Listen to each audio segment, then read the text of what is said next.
पढ़ेंगे standard unit of measurement. Measurement के लिए जो स्टैंडर्ड यूनिट्स बनाई गई हैं, जिस स्टैंडर्ड यूनिट्स इसलिए बनाई गई हैं ताकि कोई वेरिएशन ना आए हम कर रहे हैं उसमें, ठीक है। तो क्या है, to make measurement more uniform, convenient and scientific, a system of standard unit was derived. ठीक है, क्या है कि जो मेजरमेंट है उसको कन्वीनियंट बनाने के लिए, साइंटिफिक बनाने के लिए स्टैंडर्ड यूनिट्स जो है वो हमने डिराइव की। This international system of unit is called SI unit. इसी को हम क्या कहते हैं, एसआई यूनिट कहते हैं। तो एसआई यूनिट का फुल फॉर्म क्या हुआ, इंटरनेशनल सिस्टम ऑफ यूनिट्स। ठीक, तो अगर आपसे कोई पूछता है एसआई यूनिट का फुल फॉर्म, तो इंटरनेशनल सिस्टम ऑफ यूनिट्स ये इसका फुल फॉर्म है। इन्हें हमने इसलिए बनाया ताकि जो हमारा मेजरमेंट है वो कन्वीनियंट हो सके और साइंटिफिक हो सके, एक्यूरेट हो सके, उस पर कोई वेरिएशन ना आए। ठीक है, स्टैंडर्ड यूनिट्स एंड सिंबल्स, कुछ यूनिट्स और सिंबल्स आपकी बुक में दी गई है। फिजिकल क्वांटिटीज, इधर क्या दिया गया, फिजिकल क्वांटिटीज दी गई है। फिर एसआई यूनिट दिया गया है इस कॉलम में, और इस कॉलम में सिंबल्स दिया गया है कि उसको किस सिंबल से हम डिनोट करते हैं। जैसे कि लेंथ जो है उसे, उसकी जो एसआई यूनिट है वो क्या है, मीटर्स है, और उसे हम स्मॉल एम से डिनोट करते हैं। ठीक है, मास जो है, वेट, जो हमारा वेट है, मास यहाँ पे कह सकते हैं जो वेट होता है उसको। ठीक है, तो जो वेट है वो किस में करते हैं, किलोग्राम में करते हैं, और इसे हम किस पे डिनोट करते हैं, केजी में। ठीक है, के और जी में डिनोट करते हैं। टाइम को जो हम डिनोट करते हैं एसआई यूनिट में, इसकी यूनिट क्या है, सेकेंड, और इसका सिंबल क्या है, एस। ठीक है, ये इसका सिंबल है। ठीक है, और वी, यहाँ पर मैंने एक बात लिखी है, we use prefix in small और लार्ज मेजरमेंट्स। ये सब क्या है, प्रीफिक्स है। क्या है, प्रीफिक्स है। ठीक, जो सिंबल्स हम यूज करते हैं उन्हें हम कह सकते हैं प्रीफिक्स। इन प्रीफिक्स की जरूरत क्या पड़ी, चाहे मेजरमेंट छोटा हो या बड़ा हो, उसके लिए, उसके बाद हम क्या यूज करते हैं, प्रीफिक्स यूज करते हैं। अगर मैं यहाँ आपसे कह दूं कि आपको मार्केट जाना है और टोमेटो लेकर आना है, और मैं आपको यहाँ पे सिर्फ 3 लिख दूं, तो क्या आप बता पाएंगे कि आपको कितनी क्वांटिटी लानी है? क्या 3 टमाटर लेके आने हैं, 3 किलो लेके आना है, 3 ग्राम लेके आना है? आप डिसाइड नहीं कर सकते। लेकिन जैसे ही यहाँ पे मैंने प्रीफिक्स डाला, ये क्या है, प्रीफिक्स है, जैसे ही मैंने यहाँ पे प्रीफिक्स डाला आपको चीजें क्या हो गई, क्लियर हो गई कि आपको कितना लाना है, 3 केजी लाना है। जैसे for example, length is measured in metre, millimetre, centimetre and kilometre. जो लेंथ है वो मेजर की जाती है किसमें,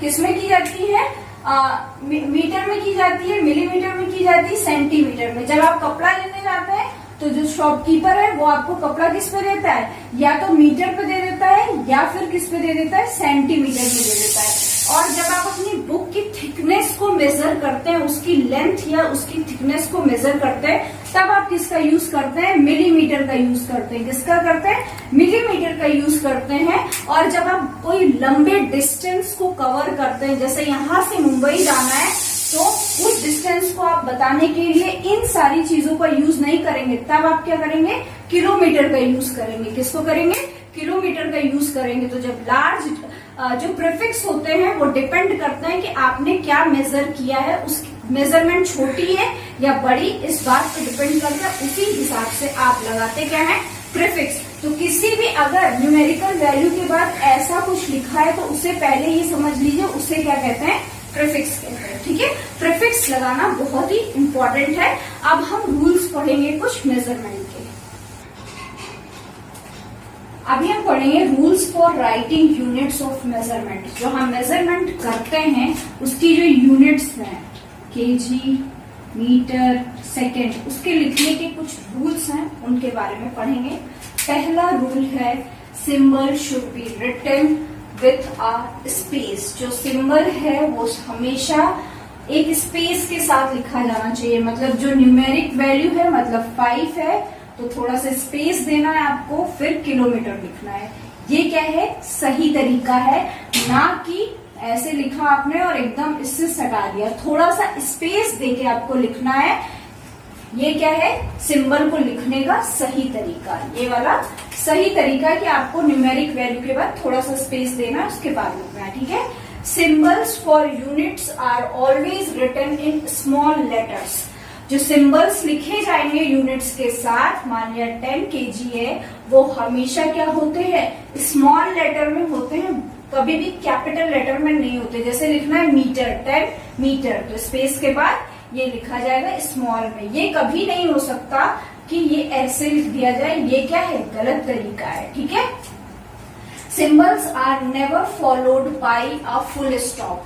सिंबल्स लिखने के बाद कभी भी फुल स्टॉप नहीं लगाते हैं। जैसे कि 15 सेकेंड हमने यहाँ लिखा, तो हम यहाँ पे ऐसे फुल स्टॉप नहीं लगाएंगे, ये क्या गलत तरीका हो गया। इसका सही तरीका है 15 और एस, ये इसका क्या है, सही तरीका है। कभी भी सिंबल के बाद फुल स्टॉप नहीं लगाते हैं। Symbols are not used in plurals. हमने इंग्लिश में सिंगुलर और प्लूरल्स पढ़े, तो जो सिंबल्स हैं उनमें कभी भी हम प्लूरल फॉर्म का यूज नहीं करते हैं। मतलब कि मान लिया हमको यहाँ पर लिखना है 50 किलोमीटर, तो हम ये लिखेंगे, ठीक है।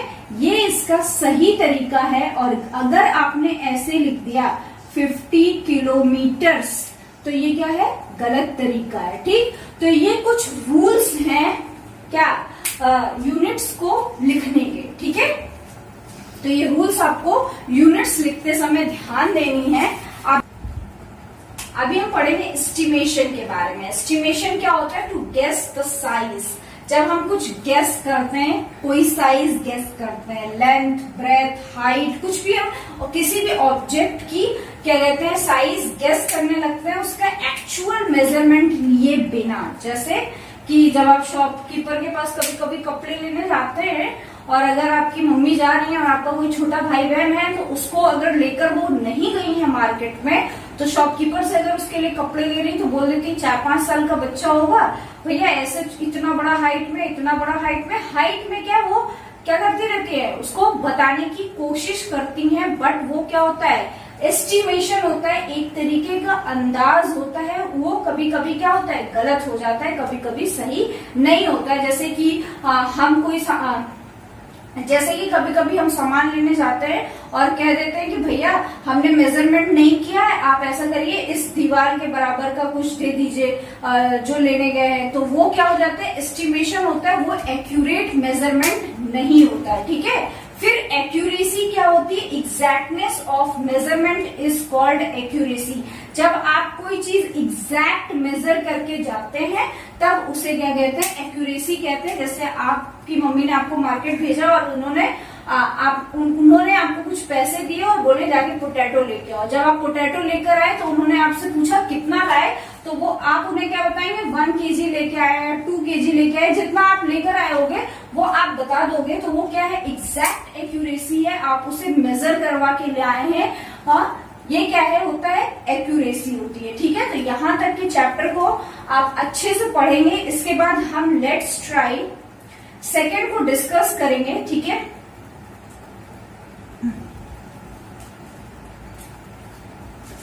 लेट्स ट्राई 2 का क्वेश्चन नंबर फर्स्ट है, डिफाइन करना है। ये आपको अपनी कॉपी में करना है, ठीक है। डिफाइन करना है क्या आपको, एस्टिमेशन और एक्यूरेसी। एक्यूरेसी क्या है, एस्टिमेशन क्या है, इसकी डेफिनेशन देनी है। फिर आपको क्वेश्चन नंबर सेकंड जो है वो आपको अपनी बुक पे करना है, ठीक। क्या है, give 1 word for the following. 1 word देना है, द स्टैंडर्ड यूनिट ऑफ। आपको स्टैंडर्ड यूनिट बतानी है कि लेंथ की स्टैंडर्ड यूनिट क्या है, वहां पर लिखना है, मास की क्या है, टाइम की क्या है, ये आपको लिखना है। फिर क्वेश्चन नंबर बी है, give any 3 example of non standard units of measurement. आपको 3 एग्जाम्पल देने हैं जो non standard unit of measurement है, जो सही तरीका नहीं है और मेजरमेंट का, उसके 3 एग्जाम्पल आपको देने हैं।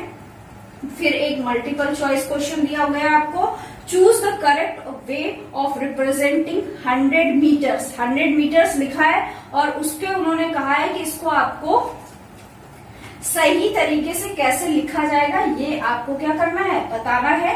तो ये क्वेश्चन भी आप करेंगे, ठीक। और इसके बाद क्वेश्चन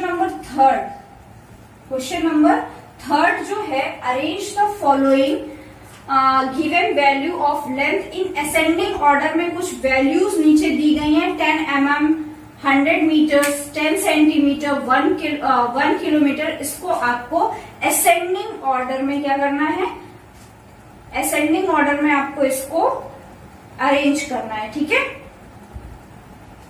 क्वेश्चन नंबर 4, आंसर देने आपको क्वेश्चन आंसर्स के 1 or 2 सेंटेंसेस में आपको नोट अपनी कॉपी में करना है। ठीक है। पहला क्वेश्चन है, why is it essential to have accuracy in the measurement. Measurement की जरूरत, मेजरमेंट में एक्यूरेसी की क्या जरूरत है, ये आपको लिखना है। दूसरा, what are the 3 rules of written SI unit of measurement. SI unit लिखने के लिए कौन से 3 रूल है वो आपको बताने हैं। यहां तक के वीडियो में आपको 2 लेट्स ट्राई आ गई है। इस वीडियो को देखने के बाद आप लेट्स ट्राई खुद से करने की कोशिश करेंगे। थोड़ी देर बाद 10-15 मिनट बाद वीडियो मिलने के आपको इन लेट्स ट्राई के आंसर शीट भी दिए जाएंगे। उनकी हेल्प से आप सही आंसर्स अपनी बुक और कॉपी में फिल करेंगे। अब हम अपने मिलेंगे नेक्स्ट वीडियो में, तब तक के लिए गुड बाय, टेक केयर।